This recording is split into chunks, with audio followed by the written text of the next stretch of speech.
নীলফাগুন হেসেলের থেকে আজকে দুপুরের মেনু হলো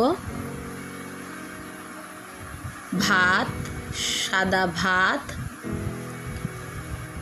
পটল ভাজা, আলু কুমড়ো ছেচকি,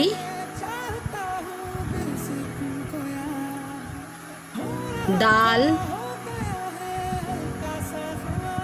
পটল আলুর কষা,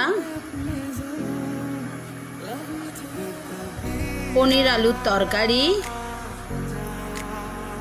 জল, ডিমের কোরমা, পাকা আমের চাটনি, পাঁপড় ভাজা ও পাকা আম। আজকের মেনুটা আপনাদের কেমন লাগলো জানাবেন। লাইক, শেয়ার, কমেন্ট, সাবস্ক্রাইব করবেন, আমাদের সঙ্গে থাকবেন, আমাদের আশীর্বাদ করবেন এবং আমাদের রোজ জানাবেন আমাদের মেনুটা কেমন লাগছে। নমস্কার।